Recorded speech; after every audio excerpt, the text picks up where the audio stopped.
kilala ang mga ministro ng Iglesyang Tatag ni Felix Manalo.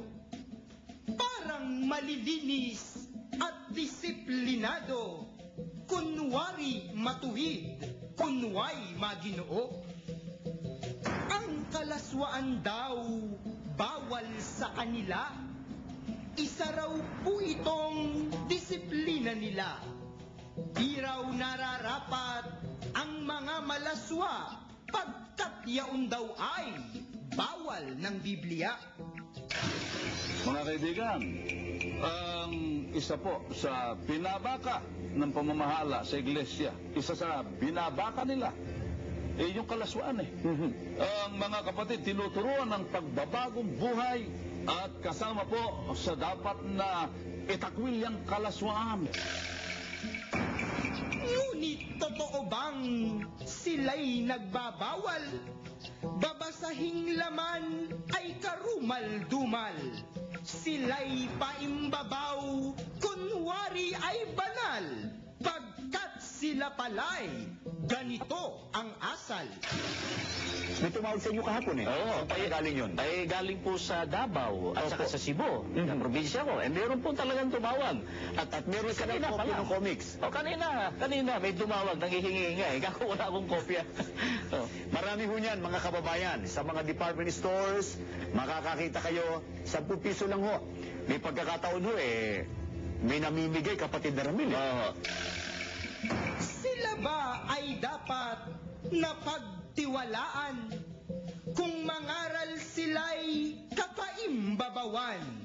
Pagkat babasahing lamay kalaswaan, ipamigay nyo raw, mga kaibigan. Kaya gusto nating manawagan kapatid na Ramil sa mga miyembro, sa lahat po ng miyembro ng samahang yan. Hanapin po ninyo mga kababayan ng comics na iyon. At kung kayo po, nagkaroon kayo ng kopya, itinago po niyo yung iba. Ipagkaloob po ninyo at bigyan po ninyo ang inyong mga kamiyembro sa samahang yan, mga kamag-anak, na nasa malalayong lugar, padalhin po ninyo ng kopya. Tama ang sinabi ng kanilang puno, mga manggagawa nga'y walang matino. Pinagmumukha raw matuwid ang liko, kaya ninasan niyang tamaan ng ulo. Ano ang sulat sa akin isang kapatid? Baka gusto niyo ipabasa ko sa inyo. Hanggang ngayon, wala pa po akong nakikita ang matino na manggagawa sa kasaysayan ng buhay ko. Lahat po, puro tiwali. Masakit na salita, nasaktan ako. Sapagkat ako'y manggagawa rin. Paano ating gagawin sa iglesia? Kayo mag-ahari sa iglesia? Hindi. Tamaan kayo ng kidlat at kulog bago nangyari yan. Kaya sabi ko sa Diyos, napakarami ho namang dapat bahaing manggagawa. Bakit hindi mo siyang binaha? Para malipol ang mga tampalasang taong ito. Nadaig pa ang kasalanan ni Judas, iisang mestro'y pinagkanulo. Iisang nagkanulo sa panahon ni Kristo. Pero ngayon, lahat ng manggagawa nagkakaisa, ipagkanulo Diyos. Sabihin ng hindi, sila ang gumawa ng nasabing comics na lamay malaswa. Bakit ipapayo sa bayat sa madla, bumilit basahin, tibayay masama?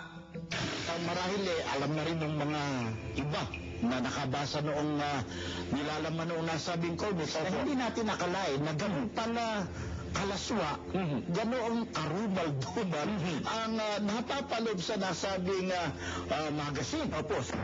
Hanapin po ninyo mga kababayan ng comics na iyon. At kung kayo po, nagkaroon kayo ng kopya, itinago po niyo yung iba. Ipagkaloob po ninyo at bigyan po ninyo ang inyong mga kamiyembro sa samahang yan, mga kamag-anak, na nasa malalayong lugar, padalhin po ninyo ng kopya.